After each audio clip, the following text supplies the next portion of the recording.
Hello and welcome to Starting Points, where one thing leads to another. Last time I was looking at snow and the beauty of snow, and snow crystals, the individual snow crystals, when they fall and in volume, the crystals sort of interlock a bit. But there's air gaps between crystal and crystalline. It can be compressed a bit if you step on it. Now, that snow, which has that quality, is a great building material, already insulated naturally. So the early Inuits realized that they could use that to build an igloo, and they cut it in blocks, cut down and cut it in blocks, cut down and cut it in blocks, take the blocks out, created already a space that was lower and protected by the walls that it had cut down from the wind. And then they started to build up then on the sides using those blocks. Ingenious. The blocks are going to give them protection. They'll use other snow to fill in the cracks where the blocks join. They've got that insulation factor, but the actual design is also very astute. It's like the prairie Indian First Nation lived on the prairie with their teepee, round, sloping. Winds would just go around it. Same with that design of the igloo. The prevailing winds will hit it and they'll disperse around it, up over it, around it. And different than something solid that you build and the wind is pushing against it. So, and when it's time to leave, and nature tells them when it's time to leave, it's gotten warm enough, it's time to leave the winter ice camp and maybe go to fish salmon at the stone weir that they've will build using, helping catching the salmon. The igloo starts to melt a little. It's dripping a little bit during a certain time of the day, and then it gets cold enough, it refreezes, and it's just, time is coming. And then they leave. And then what happens? It melts away. There's very little evidence of any presence there. On my walk to the public library, they're tearing down a 2-story big building, and they're going to put in a much taller, bigger building, and there's all this concrete and energy of tearing it apart and just getting rid of it, the metal and the framing and the igloo. Now, here's a book called Building an Igloo. It's done by someone who's not an Inuit, but interested in showing it and wanting to show the process. For most of us who'll probably not be using that skill and knowledge, but one has to appreciate the ingenuity of the people living. What have we got in the way of materials? Well, we got lots of snow in the winter. When they're not in an igloo, they'll live in a tent, like in the summer. And when they leave the tent, they'll leave the poles there for the next year. And pretty sound ecologically. Now, what happens in the winter? Well, the men still need to hunt, and they'll go out to hunt on the winter sea ice seals. That's a time for hunting seals. There's a time for hunting caribou in the fall when the caribou are migrating through.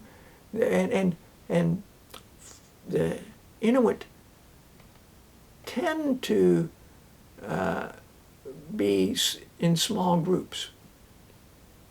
The men will share. Somebody who captures a seal today, his wife will cut it up and share it out with the other families. What happens in this, I learned from the National Film Board, that if you go to the National Film Board of Canada, you can see the Neselic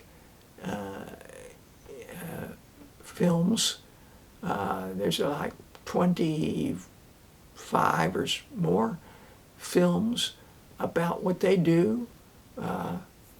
Caribou in the fall, the fishing and the seal, and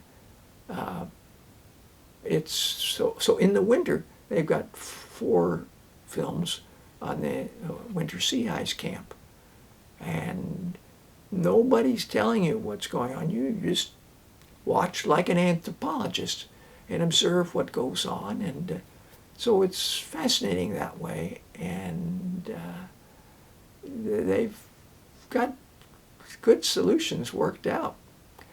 Now, they will build a community building. Each person will build their own igloo, maybe 5 of them, for their family. And then they will build joining up over the top with these slabs. It's not like sort of pouring fresh snow in there. There's a slab, and they'll put it in and put it in and have them wedged against each other, fill it in, smooth it out. Then inside, they will take part of each person's inner igloo away. Use those slabs as well, maybe for the entrance door area to create a passageway that won't be really cold wind. The main passageway, of course, is built leading out to a direction opposite of the prevailing wind. And then these families can have shared, they each have their own sleeping area and their cooking area, but they share in food. They tell stories, they play games, the children play. And on days that are not too cold, especially wind chill wise, they'll play outside, of course. Inside, they'll do things like hand shadows, learn to do them and tell stories, which involve maybe a dog's head and they have a tongue lolling out of it, and then they very, very inventive, and so stories, legends. This is by Henry Bursell, to throw upon the wall. So we can do that in our own homes. Learn. This is great. My children had great fun. People's faces, animals, more hand shadows. Henry Bursell, Bursill. They do games like strings games. They do things like jacks, maybe using bits of bone, blow up intestines for balls and things like that. They have games of strength. The men will have things like that, and stories. The Rescue of the Sun and Other Tales from the Far North by Edith W. Newell, Newell, and that's Edythe. Eskimo Songs and Stories, been translated by Edward Field. Well, I wanted to show you the back of that.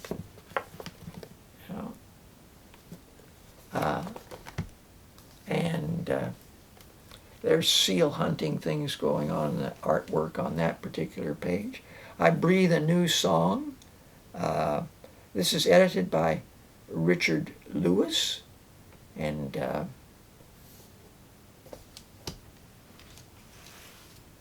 this is people trying to share some of this culture with people who it's new to.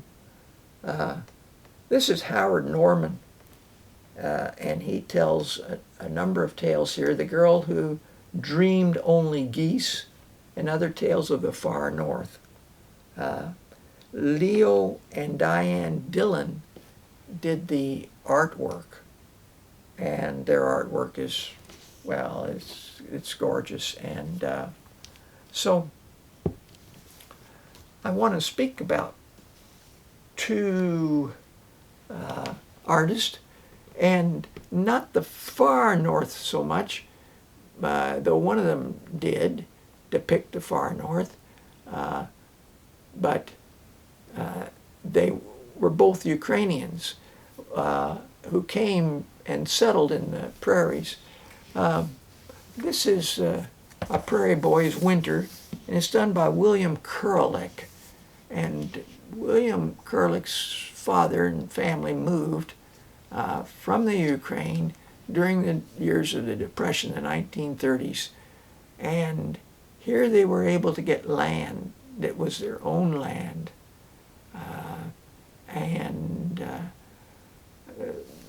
William records memories of him growing up, and I'll show some of the scenes when we're looking at the firewood, and think some of his responsibilities was to bring the firewood in. The games they played, I got to school,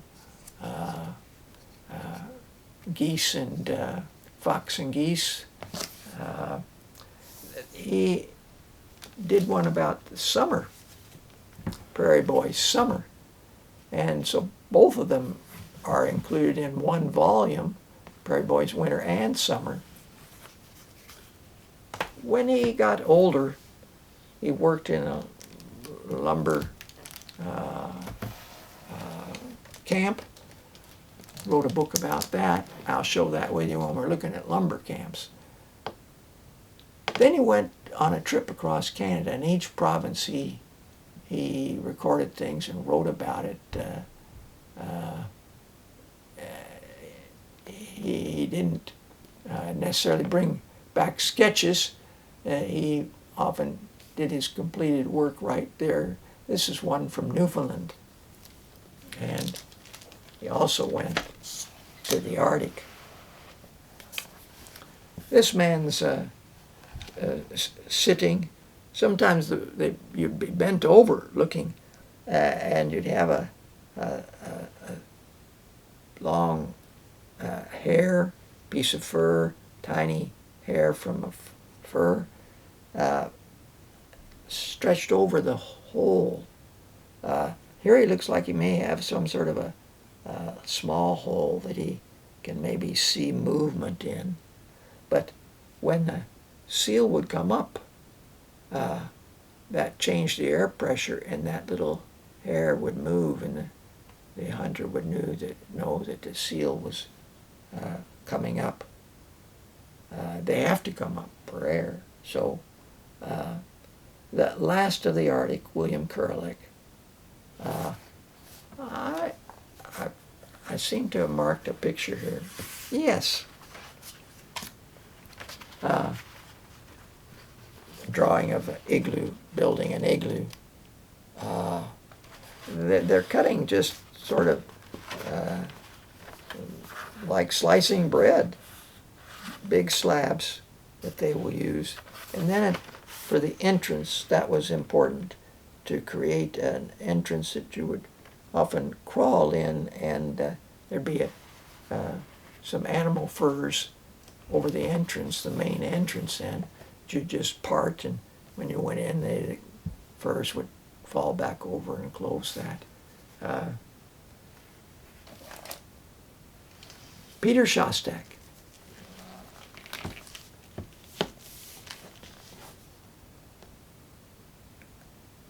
For our children. He, like Kurlik, writes about his experiences and what he's seeing and in the painting, and so he has recorded, both of them have recorded for posterity what it was like to be in the Arctic, or to be in the north of Alberta. I thought there's certainly some examples of the use of wood here, that trees are not trees like we have in Victoria. This is the width and size that they grow, and his book shows there's some advantages to those kinds of trees. Here they're just first settling in, and their house is really just a shelter, nice triangular shape, use of wood and mud and plaster and fencing, and the fun of climbing. Don't cry. Here we are free and will soon prosper. And the next page, I thought it was the next page. Yeah, I'm wrong. Here's the page I want to show you too, because I would show it to students when we were studying bees, because here a black bear's gotten into where the beehives are, and here the houses are a little more permanently, and the boys out here looking and wondering. But anyway, I wanted to show you this just because he writes about it, and he writes about things that other people have told him about and done drawings. So he's made a rich history to share.